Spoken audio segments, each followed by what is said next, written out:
Olá, eu sou o Marcelo Caldi e estou muito honrado de estar aqui participando desse projeto Brasil de Turru, encabeçado pelo incrível quarteto Radamés Inátali.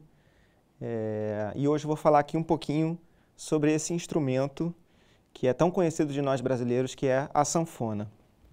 Bom, em primeiro lugar, a sanfona é um instrumento de vento. Ela não é um instrumento de sopro, mas ela é um instrumento que trabalha com o vento, porque ela possui este mecanismo, que é um mecanismo de Foley.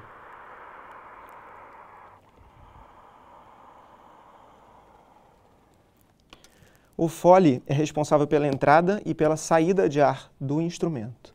Assim como temos a sanfona, temos também o órgão de igreja, o órgão de Foley, temos o harmônio, temos o acordeon, que é um irmão da sanfona, temos o bandoneon, que é um outro instrumento similar, e há muitas versões para o surgimento desse instrumento.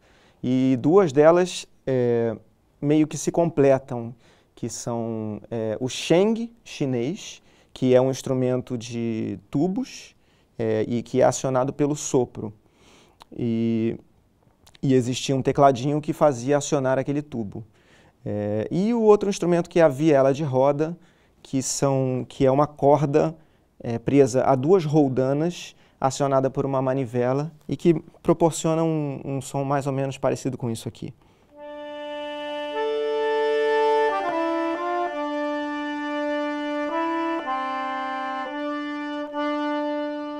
Seria um parente da gaita de foles também, porque ele possui sempre uma nota pedal e uma outra possibilidade de você tocar na corda com um teclado. Esse seria a viela de roda, que dizem ter origem no norte da África ou na Península Ibérica, ali na região de Portugal e de Espanha. Bom, esse instrumento configurado dessa maneira como a gente conhece hoje é um instrumento de aproximadamente 150 anos. Ele veio evoluindo desses dois instrumentos, foi parar na Índia, foi parar na Europa, e foram os alemães que acabaram transformando ele no que ele é hoje, né? Esse instrumento de Foley, que é composto pela mão direita, que aciona esse teclado, e a mão esquerda que aciona esses botões aos quais chamamos baixos. Então é muito importante a gente saber que são essas três partes, as partes mais importantes do acordeon, que fazem com que ele emita som. Na verdade, se eu encostar só no teclado, ele não produz som, assim como também nos baixos, a mão esquerda. Isso é papel do Foley. O Foley tem que ser aberto pela mão esquerda sempre. A mão esquerda tem essas duas funções no instrumento, a de puxar o Foley e a de tocar os baixos. Mas a mão esquerda também tem que estar acionada para se tocar o teclado, abrindo ou fechando.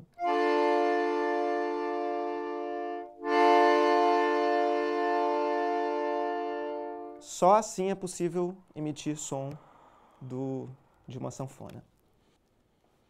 Existem muitos tipos de sanfona no Brasil. A gente realmente é muito rico de cultura, né? Temos a influência de muitas civilizações, né? Muitas colonizações especialmente.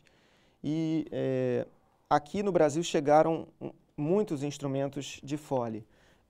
A sanfona de 8 baixos, por exemplo, que é um instrumento menor e que na mão direita só tem botões, na mão esquerda tem 8 botões, né, que são os 8 baixos.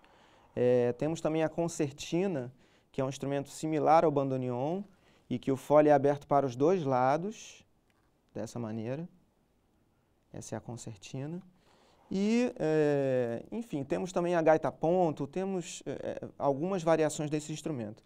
Mas é importante falar sobre uma coisa que ocorre bastante no Brasil, que é a confusão dos nomes. Sanfona, acordeon, gaita, concertina, Foley, às vezes chamam, né, a própria sanfona de Foley, puxa o Foley. A sanfona, ela ganha esse nome sanfona principalmente na região Nordeste. A região Sudeste predomina o uso de acordeon, ou acordeão. E no sul, especialmente os gaúchos e os catarinenses chamam de gaita. Não é a gaita de boca. A gaita de boca ela se chama harmônica, mas o acordeão lá chama-se gaita. Então, no sul temos gaiteiros, assim como no nordeste temos sanfoneiros, e no sudeste são os acordeonistas. Alguns instrumentos possuem também, alguns instrumentos como o meu, possuem também botões, e eles são considerados acordeões cromáticos, né? Sanfonas cromáticas. O meu instrumento é um instrumento acordeão de teclado.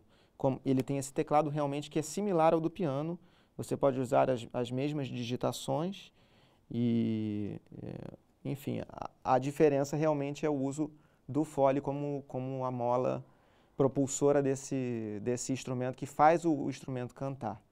Então é muito interessante de falar o que acontece, né? O ar entra no instrumento, faz vibrar lá dentro uma gaitinha e eu libero a passagem do ar através de uma nota. Então, se eu tocar aqui a nota Ré, esse martelinho lá dentro abre um orifício, um pequeno orifício, por onde passa o ar desse fole aqui. Eu estou, na verdade, permitindo que a gaita que existe lá dentro, a lâminazinha, vibre com essa nota. Então é um sistema bem avançado, diria eu, e existem outros elementos aqui que também é muito importante de se falar, que é o elemento da cor do instrumento, da cor do som, né? Que é o timbre. O timbre da sanfona podem ser vários. Temos aqui uma porção de registros da mão direita, por exemplo. Então eu posso usar o registro do violino. Posso usar, por exemplo, o registro órgão. É uma outra combinação que existe entre as gaitas que estão aqui dentro. Tanto na mão direita quanto na mão esquerda, dentro do instrumento, há uns castelos enormes, cheios de lâminas afinadas. Cada lâmina representa uma nota que está sendo tocada. Então, essa combinação do órgão é a combinação de lâminas muito graves com as lâminas mais agudas. A combinação do violino é a combinação de duas lâminas médias. A combinação do piccolo, por exemplo, são duas lâminas mais agudas, mais menorzinhas. Bom, vou falar aqui de alguns aparatos necessários a um instrumento. O primeiro aparato é essa correia aqui. Na verdade, usamos duas. É uma correia para o braço direito, uma correia para o braço esquerdo, para que você fixe o instrumento no seu corpo. Assim o instrumento não cai do seu corpo. Existem também dois aparatos pequenos aqui em cima e embaixo, que também são de couro, que são feitos para prender o fole. Se eu soltar o fole, ele caminha sozinho. Com a gravidade ele vai indo. Mas esses aparatos, eles prendem. Tem também um botãozinho que eu aciono toda hora, que é um botãozinho de válvula de entrada e saída de ar, que facilita que o fole caminhe. Por exemplo, se a gente acaba uma música com uma nota longa e o fole vai até o final, eu posso, em vez de empurrar o fole, eu posso acionar essa válvula e o ar passa e ele pode voltar. Ele tem essa função. E aqui, uma outra correia, a correia que é responsável pela puxada do instrumento, pela entrada de ar no fole. Então é com o braço esquerdo que se aciona e o mesmo braço esquerdo empurra o instrumento de volta.